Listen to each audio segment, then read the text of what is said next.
Hey, if you've got a couple minutes, I would love to tell you the news because we've got a senator being found guilty, a presidential ticket that is not changing so far. RFK Jr and Trump had a leaked phone call, and the bananas are in the news. There's a story about bananas.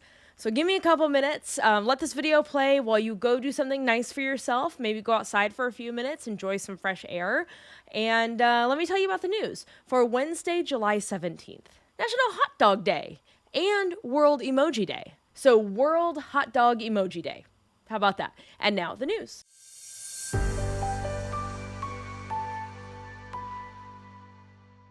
Let's start with finally a crime that leads the news but does not involve Trump. What a world. I mean, it would be better if no crimes were done, but it's a nice break. New Jersey Senator Bob Menendez has been found guilty on all counts in his corruption trial that saw him accept bribes and act as a foreign agent for the Egyptian government while doing things like meeting with Egyptian intelligence officials and helping that country access millions of dollars in military aid. Famously, one of the bribes included gold bars, which I point out every time because it's funny. What he did is not good. But it is funny that entered into evidence were gold bars and cash stuffed into a jacket that was embroidered with his name. Just like, you know the feeling when you put your hand in your pocket and you find a $5 and then you think, oh, today's going to be a great day. And also, where did this come from? Now imagine that feeling with like hundreds of thousands of dollars. That'd be wild. The senator maintains that he has done nothing wrong and the gold bars were his wife's gold bars. His wife has also been indicted, but her trial has been delayed while she recovers from breast cancer surgery. Breast cancer surgery. And Bob Menendez is like, no, those gold bars are hers for sure. I don't know where she got them. I can't say that. What an interesting dynamic for that marriage. The senator is currently up for re-election, but Senator Schumer has already called for him to resign. He will be sentenced in late October and faces up to 20 years in prison. Something I haven't really talked about recently is the possibility of Biden being replaced on the ticket. I mentioned it at the beginning of last week, and then I took the rest of the week off, and I haven't really talked about it since, but I just want to mostly note that this is still an active conversation. Nothing has really changed. Biden still says he's running. There is a group of Democrats that are standing by their man, and there is another group that is worried that Democrats will lose everything if Biden doesn't drop out. That group includes California Congress member turned Senate candidate Adam Schiff, who, over the weekend, warned donors at a private party that Democrats will see an overwhelming loss in November if the president stays on the ticket. According to someone with access to a transcript of the event, Schiff said, quote, "I think if he's our nominee, I think we lose. And we may very, very well lose the Senate and lose our chance to take the House back." Like I said last time I talked about this is news for sure, but it's also gossip, and we love gossip. But gossip is not news. Who knows how this will all shake out? It is a complicated situation for sure, but I just wanted to note that that is still in the ether. A lot of bigger stories have kind of overshadowed this one recently, but that is still something a-brewing.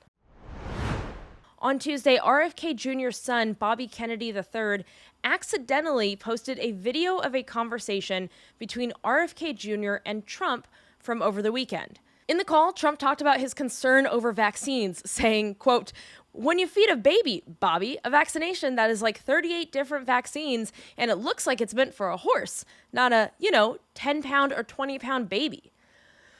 A 20-pound baby?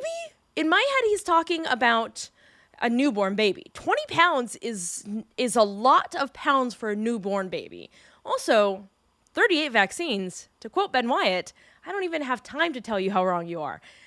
Actually, it's going to bug me if I don't. According to the CDC, there are 19 recommended vaccines to be given between the ages of fresh new baby, 20 pounds, and 18 years old. It is recommended that babies get the RSV vaccine, the first and second Hep B doses, and varying doses of 5 other vaccines before they are 6 months. Listen, I am no doctor, and this is absolutely not me telling you your baby's vaccination schedule. I'm just saying the CDC has 7 vaccines listed, plus the COVID and flu shot. Counting that, that's 9 vaccines, which is way less than 38. 38 is more than 9. 38 is too high. And also an invented number in this scenario. 38 existed in general, like 38's a real number, but not when it comes to vaccinations. And I don't know who needs to hear this besides the 2 guys on the phone, but no doctor in their right mind would be like, this syringe made to hold enough vaccine for a horse? It's exactly right for your baby. And if they do, you should leave the office, because that's a horse doctor, or a horse dressed as a doctor. Also, you don't feed vaccines. You get shots with vaccines in them. I know I'm like too annoyed about this, but the guy that thinks they feed 38 horse-level vaccines to 20-pound babies is leading in the polls to be the president. And I think we're all being maybe too chill about that. On the call, Trump also said, quote, "I would love to do something, and I think it'll be so good for you and so big for you, and we're going to win." And probably they're talking about politics. But what if they're just in love? And they're going to win hearts. They're going to win their own hearts. And they leave politics, and they're just in love. That'd be nice, particularly because it includes them leaving politics. Anyway, I don't know what that means, but unless it's them falling in love and getting married at that Taco Bell outside of Vegas and leaving politics forever and like telling everybody that they were wrong and we should all, vote for Biden because of how democracy's on the line, unless it's specifically that, I don't want them to team up in any way.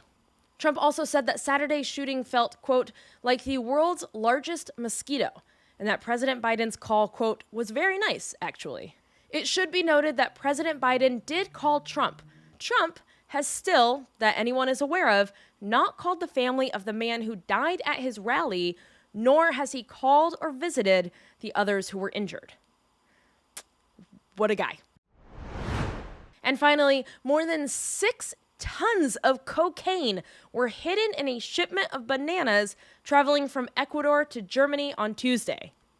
That's where I put it. I was like, where did I put my 6 tons of cocaine?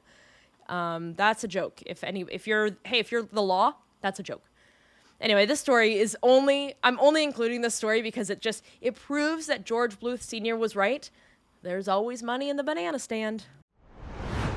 And that's it. That's the news. I'm proud of hot dog emojis. The emoji is a classic dog, just like hot dog, bun, yellow mustard. So I was curious to see if this was a regional thing anywhere. And it's not, but in my search, I was forced to see a lot of pictures of some fairly gross, to me, looking hot dog choices. And that is how I spent part of my Tuesday evening. I did it for you. But more than hot dogs, because looking at hot dogs is the least weird thing that I'll do for you. I'm proud of you.